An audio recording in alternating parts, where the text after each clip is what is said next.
team like Kyrie and KD. Or the Lake Show with King James and AD. Wish I could match him up with the bad boys from the 80s. But no black and white, I need that in HD. HenDawgz.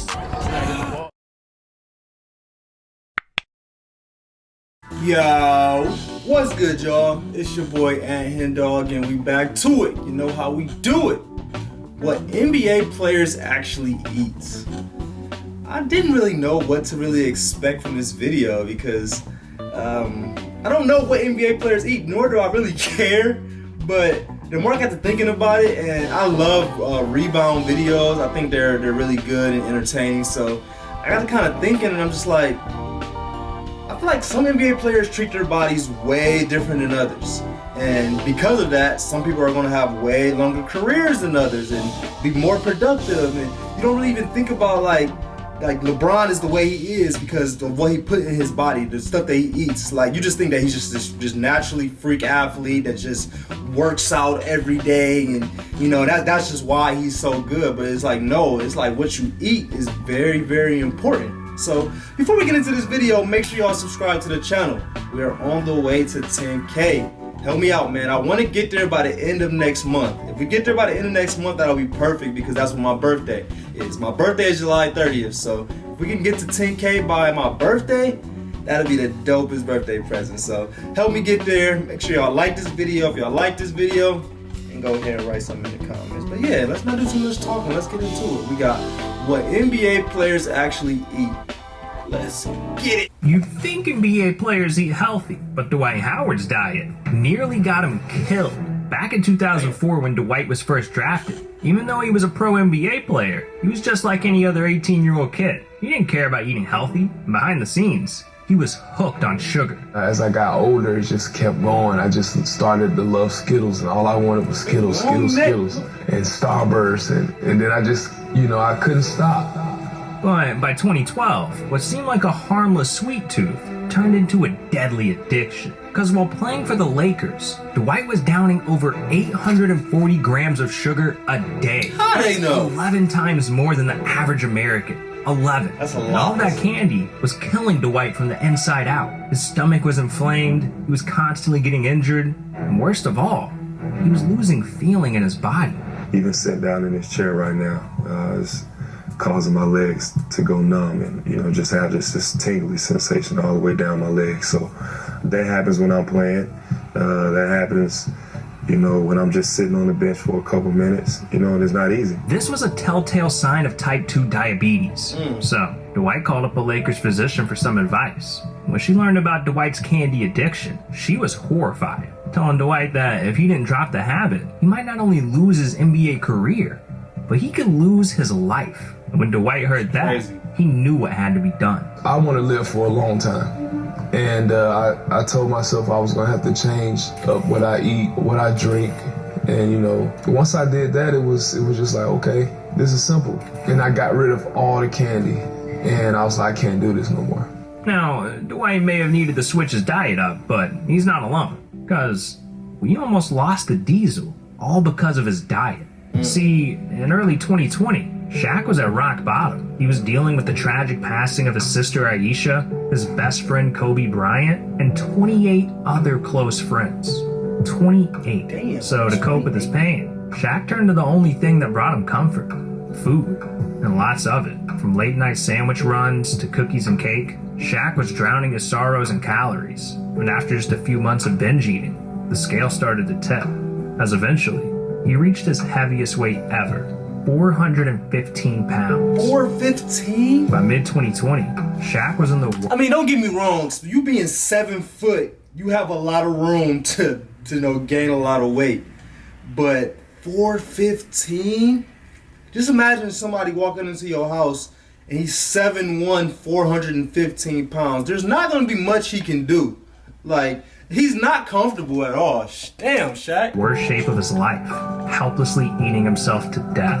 But one conversation changed everything. So I did something I've never did before. I went to a doctor.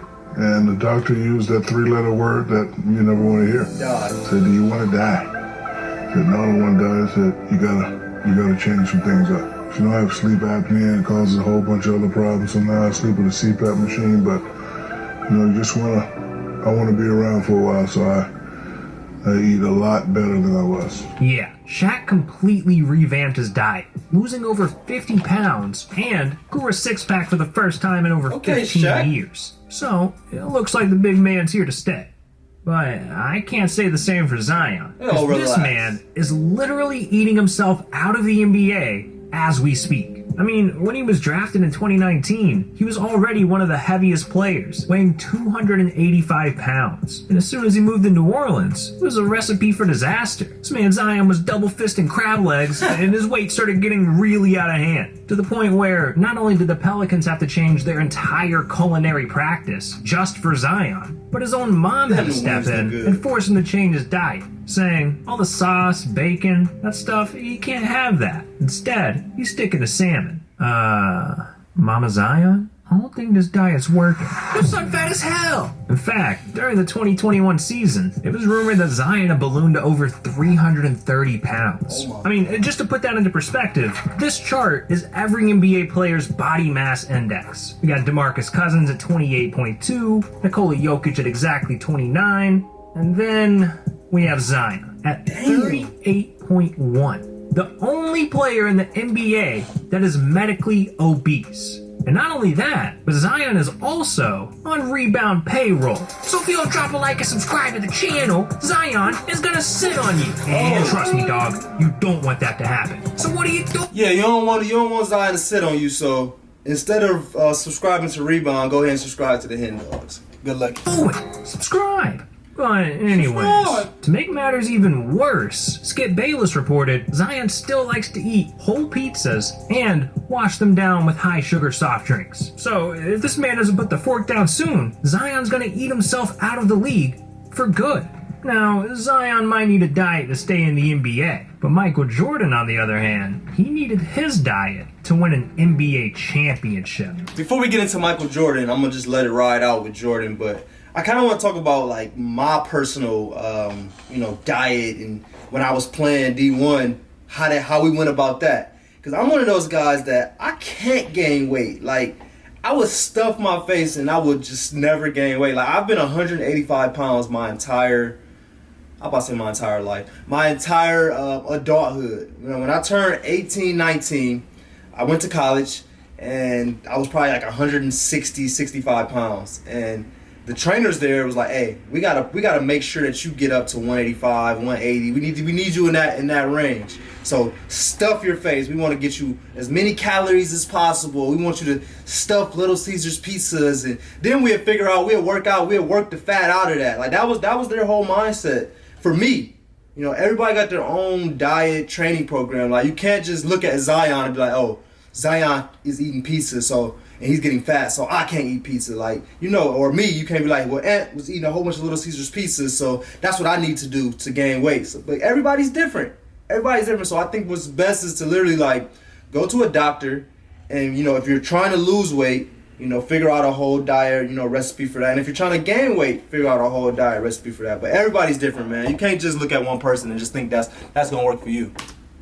See, back in the 80s, there was one thing standing between Jordan and his first ring: his size. At just 195 pounds, Jordan couldn't compete with the bad boy Pistons. They knocked him out of the playoffs year after year. And after being eliminated for the third straight season, Jordan had enough, saying, I was getting brutally beaten up by the Pistons, and I wanted to start fighting back. So during the 1990 offseason, Jordan went to work, hiring the greatest NBA trainer of all time, Tim Grover, to sculpt him into a GOAT by coming up with a diet that would change Jordan's career forever. 5 small meals a day, consisting of 70% carbs, 20% fats, and 10% proteins. Jordan got the fuel he needed to lift 5 days a week and bulk up, and Grover's regimen worked. Because by the end of the summer, Jordan had put on 15 pounds. The man was yoked. So during the 90-91 season, Jordan became the bad boy, using his new muscle to sweep the Pistons 4-0 in the playoffs before winning his first ever NBA championship. Man, it's crazy how food can have that big of an impact. But it's not the only thing that can have a huge impact on an NBA career. The people you surround yourself with are just as important. I mean, some NBA players, they get involved with gangs, and the next thing you know, their career's over because they just murdered someone. Huh, you want to hear more about that? Well, then click this video right here, because this NBA player literally murdered someone. It is one of the craziest stories I've ever talked about. So what are you doing, dog? Stop listening to me talk, right? Damn. I see what Rebound does. He has a whole video going, and then he kind of previews what his next video is so that you would watch that. That's super smart. Because honestly, that's the reason why I'm reacting to this video, because I reacted to his how NBA players spend their first check. And this video came up right after that, like how this Javaris Crittenton did. And I just clicked on it and started reacting to it. And honestly, I think I'm going to react to this one too. So I appreciate y'all for watching. Make sure y'all subscribe to the channel if y'all haven't already. Make sure y'all like this video if y'all like this video. And go ahead and write something in the comments. Let me know what y'all think Zion needs to do, because whatever his trainer is telling him to do is not working. But I appreciate y'all like always. We out.